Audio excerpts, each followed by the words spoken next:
हाँ दोस्तों, part one में हमने सीखा था वार्म अप कैसे करते हैं और पार्ट टू में स्ट्रेचिंग एक्सरसाइज देखी थी। अब हम शुरू करेंगे पंच प्रैक्टिस। जो भी बातें मैं आपको बताने जा रहा हूँ आपको सारी ध्यान से सुननी पड़ेंगी। लेकिन उससे पहले मैं आप लोगों से कराटे के बारे में कुछ खास बातें शेयर करना चाहता हूँ। एक तो ये है कि कराटे कोई मुश्किल काम नहीं है। इसमें कोई ज़्यादा रिस्क नहीं है। लोग यूं ही डरते हैं। इसमें डरने की कोई बात नहीं, क्योंकि रिस्क हर गेम में होता है। फुटबॉल में भी रिस्क है, उसमें भी चोट लगती है। क्रिकेट में भी रिस्क है।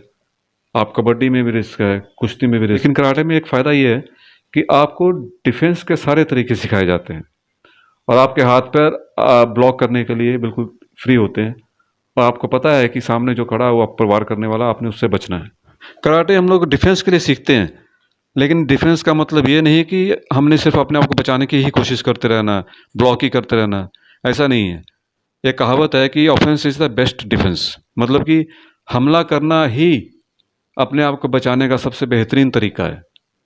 यानी कि सामने वाले को इससे पहले कि वो आप पर वार करें, आप उस पर अटैक करो और उसको डैमेज कर दो। यही सबसे बेहतरीन तरीका होता है खुद को बचाने का। उसकी टांग तोड़ दो, उसका घुटना तोड़ दो, तो ही आप बच सकते हो। यहाँ पर मैं एक बात और कहना चाहूँगा कि अगर आपकी लड़ाई अपनों से हो रही है, अपने पड़ोसी से, अपने चाचा के लड़कों से, क्योंकि ज़मीन जायदाद को लेकर झगड़े हो चलते रहते हैं, तो वहाँ पर आपने फुल डिफेंस मोड में ही रहना है। क्योंकि वो उनको फाइट नहीं आती। अगर वो आपको मारेंगे तो आप केवल ब्लॉक ही कर दोगे ना, तो उनका हाथ डैमेज हो जाएगा। क्योंकि आपके ब्लॉक्स ही इतने खतरनाक हो जाएंगे प्रैक्टिस कर करके कि आपको मारने की ज़रूरत नहीं पड़ेगी। अगर फिर भी कोई ज़्यादा पहलवानी दिखाए तो एक आध झड़प भी दो। लेकिन आपने पूरी कोशिश करनी है कंट्रोल में रहने की। क्योंकि एक शेर है ना कि दुश्मनी करो तो जम के करो, लेकिन ख्याल इतना रहे कि जब कभी दोस्त बनो तो शर्मिंदा ना होना पड़े। यानी कि कहने का मतलब है कि अपने जो पड़ोसी रिश्तेदार होते हैं उनके बस साथ लड़ाई झगड़े होते रहते हैं। आज लड़ाई हुई, दो चार दिन बाद फिर वैसे के वैसे हो जाते हैं। अगर अपने आपने डेड पॉइंट्स पर हिट करके बंदे मारने हैं तो फिर कराटे सीखने की ज़रूरत ही क्या है। फाइट तो इसीलिए सीखते हैं ना कि हम सामने वाले को डरा सकें। हमारा मकसद डिफेंस करना है, किसी का कत्ल करना नहीं होता है। क्योंकि अगर कत्ल हो गया उसके बाद आपको पता ही है, घर बार ज़मीन जायदाद सब कुछ बिक जाता है। उसके बाद भी सज़ा से बचोगे या नहीं बचोगे इसकी कोई गारंटी नहीं है। तो इसलिए आपने ऐसे डेड पॉइंट्स के चक्रों में नहीं पड़ना। आप खुद को स्ट्रांग कीजिए। क्योंकि देखो, एक साइकोलॉजिकल बात है कि आपसे तब तक कोई लड़ता है जब तक आप कमज़ोर हो। लोगों को जब पता चल जाए कि आप में दम है, ताकतवर से कोई नहीं लड़ता, पहलवान से कोई नहीं लड़ता, पैसे वालों से कोई नहीं लड़ता। पता है कि इसने दबा देना है, तो अक्सर लोग कमज़ोरों से लड़ते हैं। और जब आप अड़ जाते हो तो लोग आपसे डर जाते हैं। और आप अड़ोगे तब जब आप में दम होगा, यानी कि आपको कॉन्फिडेंस होगा कि आप सामने वाले से पंगा ले सकते हो, तभी आप उसको ललकार सकते हो, उसको ठोक के जवाब दे सकते हो। इसलिए आपने सिर्फ खुद को स्ट्रांग बनाने के लिए ही फाइट सीखनी है और ज़रूरत पड़ने पर ही हाथ उठाना है, वरना हाथ नहीं उठाना। दिमाग को ठंडा रखना है और जब भी लड़ना है ठंडे दिमाग से लड़ना है। कोई कितनी भी गाली दे, गुस्सा नहीं होना, दिमाग को गर्म नहीं करना।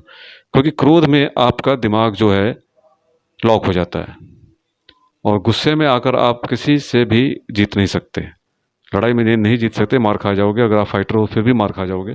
क्योंकि कराटे टेक्निकल गेम है, ये ताकत की गेम नहीं है। इसलिए अगर आप दिमाग को ठंडा रखोगे तो ही आप टेक्निक के साथ सामने वाले को हरा पाओगे।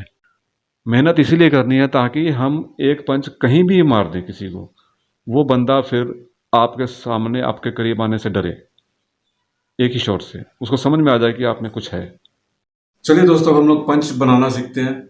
फिस्ट कैसे बनाते हैं वो देखते हैं, उसके बाद फिर चलाते कैसे हैं वो देखेंगे।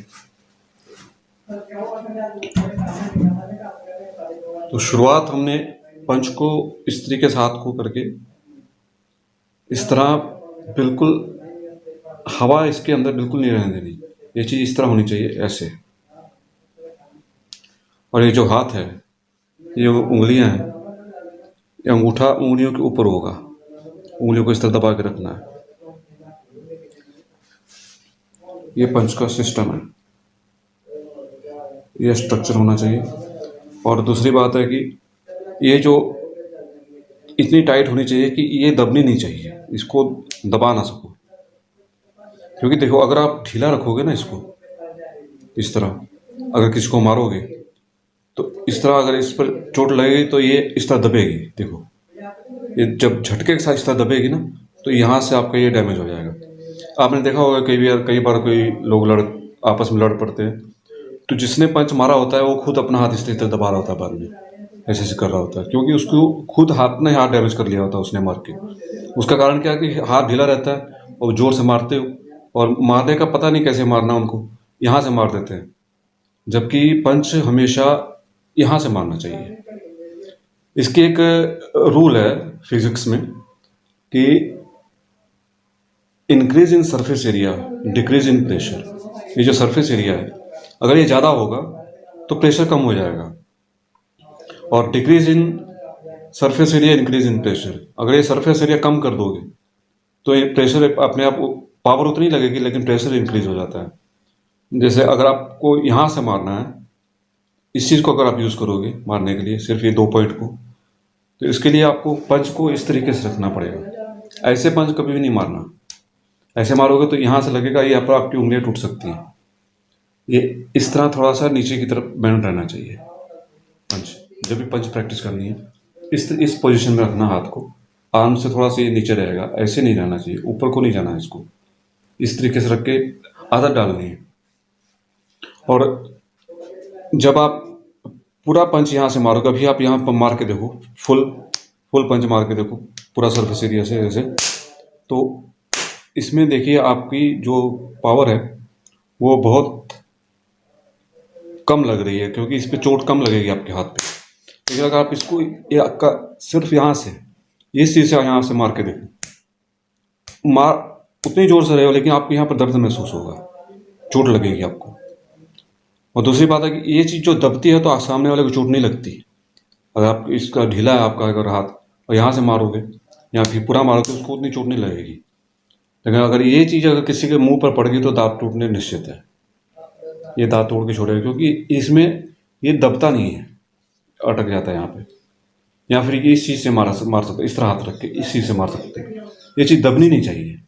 अगर ऐसे रखोगे तो टूट जाएगी उंगल। यहाँ तो सीधा रखो इसको, यहाँ से मारो।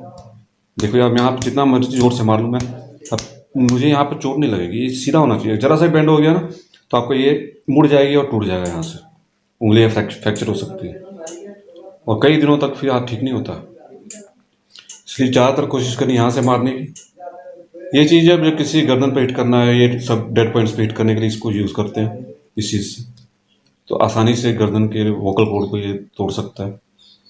और ये जो है, ये किसी के, और पंच की प्रैक्टिस इतनी करो कि इसमें इतनी स्पीड आ जाए, इतने पावर आ जाए, कहीं भी नहीं पड़े। आमतौर पे ट्रेनर जो है आपको डेड पॉइंट्स पे मारने की सलाह देते हैं कि यहाँ पर मारो, बंदा मर जाएगा। वो हमने किसी को मारना नहीं है, कातिल नहीं बनना, हमने तो अपने आप को बचाना है, सेल्फ डिफेंस करना है। तो पंच में इतनी पावर रखो, कहीं भी पड़ जाए बंदा डैमेज हो जाए, चाहे उसकी टांग पे पड़ जाए, उसकी थाई पे मार दो, चाहे उसके पेट पे मार दो, चाहे पीठ पे लग जाए, चाहे उसके कंधे पे लग जाए, जहाँ भी लगे उस चीज़ को ये डैमेज कर दे, इतना इसमें पावर होना चाहिए। और वो पावर आएगी प्रैक्टिस से। प्रैक्टिस से स्पीड आएगी। स्पीड में और पावर में क्या फ़र्क है? पावर है जैसे मारा, ये पावर है, और स्पीड है कि यहाँ से मोशन से स्पीड बनती है। यहाँ से स्पीड नहीं बनेगी, यहाँ से किसी को मारोगे स्पीड नहीं बनेगी। स्पीड के लिए मोशन चाहिए, यानी कि पीछे से यहाँ से जब जाएगा पंच तब स्पीड बनती है। और स्पीड वेलोसिटी जिसको बोलते हो, उससे क्या फ़र्क पड़ता है? जैसे मान लो कि आपने एक पत्थर लिया हाथ में, पत्थर से अगर आप किसी की खिड़की का शीशा तोड़ते हो तो शीशा पूरा क्रैक हो जाता है। लेकिन अगर आप बंदूक की गोली से, पिस्टल से अगर किसी शीशे पे मारो तो उसमें छेद हो जाता है, क्योंकि उसकी वेलोसिटी, उसकी स्पीड ज़्यादा है, वो उतनी सी जगह को छेद करके निकल जाता है। यानी कि स्पीड से आपका पंच ज़्यादा अंदर तक जाएगा किसी को भी मारोगे। अगर आप चाहे कितने बड़े बॉडी बिल्डर हो, लेकिन अगर आपके पास स्पीड नहीं है तो आप अगले को चोट नहीं पहुंचा सकते। अगले को आप पकड़ के दबा सकते हो, वो बात अलग है, लेकिन मार के अगर आप सोचते हो किसी को चोट पहुंचानी है तो उसके लिए स्पीड मायने रखती है। और स्पीड और पावर दोनों चीज़। और पावर कहाँ से आएगी? पावर एल्बो से नहीं देनी है, पावर कंधे से देनी है। वो कैसे होगा मैं वो आपको बाद में बताऊंगा। अभी आप पंच चलाना सीखो। पंच के लिए पहले इसको यहाँ पर रखना, कमर पे, और कमर से इस चीज़ को, ये चीज़ इस तरह रहनी चाहिए, ये आगे नहीं आना चाहिए। आगे अगर इस तरह करके मारोगे तो आपका ये अंगूठा ठुक जाएगा अंदर, इस तरह। ये टूट भी सकता है, इसलिए इसको अंदर रखना है। और दूसरा बात है, इसको दबाने से आपकी फिस्ट और टाइट होती है, ये इसको दबा के रखता है। एक तो ये चीज़ करनी है, दूसरा ये हाथ इसको नीचे रखना है, ऐसे नहीं मारना, ऐसे पंच नहीं करना। दूसरी बात है कि पहले स्टार्टअप आपने हाफ पंच से करना है। हाफ पंच मतलब यहाँ से पंच शुरू होगा और ये यहाँ पर आके यहाँ उल्टा हो जाएगा। ये बस इतना ही प्रैक्टिस करना, आपने पूरा अभी नहीं करना इस तरह। 1 2 1 2, इसकी आदत डालो पहले आप, क्योंकि ये जरूरी है। क्यों जरूरी है मैं आपको बाद में बताऊंगा। 1 2 1 2 1 2, इसी तरह इसको भी, ये वाला भी इसी तरह चलेगा, इस तरह है ना। 1 2 1 2, ये चीज़ आपने प्रैक्टिस करनी है। 1 2, दोनों एक साथ भी कर सकते हो। ये किया, फिर ये आया और ये भी इस तरह घूम गया और ये सीधा हो गया। पहले आप एक को प्रैक्टिस करके देख, आदत डालो थोड़ी सी, 1-2 दिन इसी तरह को, चाहे 10 मिनट 1 घंटा ये चीज़, फिर ये इसको कर लो, फिर एक साथ ये आगे गया, ये पीछे आ गया, ये चीज़। एक बार ये चीज़ की प्रैक्टिस होगी ना आपकी, फिर उसके बाद आप फुल पंच सीधा जाएगा, जब इसी तरह जाएगा। और इसके बाद में यहाँ पर एक चीज़ आपने ध्यान रखनी है कि ये जो आपकी एल्बो है, इसको सीधा नहीं करना कभी भी, इस जगह पे झटका नहीं लगना चाहिए। अगर आपने यहाँ पे झटके मार मार के, अगर इस तरह झटके मार मार के अगर आप प्रैक्टिस करोगे इस तरीके से, ऐसे झटके मार मार, तो आपकी एल्बो में दर्द शुरू हो जाएगा। ये जो जॉइंट है ना, एल्बो जॉइंट, ये पेन करने लग जाएगा। इसलिए जब भी पंच मारना है कि एल्बो को 180 डिग्री में नहीं लेके जाना, 170 डिग्री में रखना है पंच को, इस तरह। ऐसे नहीं करना, ऐसे मारा, यहीं पर रोकना है, ऐसे नहीं करना है, यहीं पे। और सांस हर बार छोड़नी है। जब भी आपने जोर से पंच मारना है, कोई भी चीज़, किक मारो, पंच मारो, ब्लॉक, हुक पंच मारो, कुछ भी मारो, सांस छोड़ने की प्रैक्टिस जरूर करनी है। सांस क्यों छोड़ते हैं उसका भी एक लॉजिक है, वो मैं आपको बाद में बताऊंगा। जब आपको फुल पंच की प्रैक्टिस कराऊंगा तब आपको वो बताऊंगा कि सांस छोड़ने से क्या फ़ायदा होता है। एक फ़ायदा मैं आपको बताता हूँ, उससे पेट में दर्द नहीं होता प्रैक्टिस करने से। जितनी देर तक मर्जी आप पंच मारते रहो, अगर आप सांस की जो छोड़ने की प्रक्रिया अगर सही रखोगे तो पेट में दर्द नहीं होगा। चाहे पेट की एक्सरसाइज करते समय भी, पंच चलाते समय भी, किक चलाते समय भी सांस छोड़नी है। जो कराटे में जो आवाज़ें निकालते हैं ना, होय हो, इस तरह, वो सांस छोड़ने की प्रक्रिया ही होती है। इससे एक तो सामने वाले के माइंड को अपने डिस्टर्ब करना होता है अपनी आवाज़ से, अगला अगला बंदा डिस्टर्ब हो जाए। और दूसरी बात है कि पेट से हवा निकालने का होता है, हवा एकदम पूरी निकलनी चाहिए। ऐसे ऐसे इस तरह नहीं करना, ये इस तरह करना।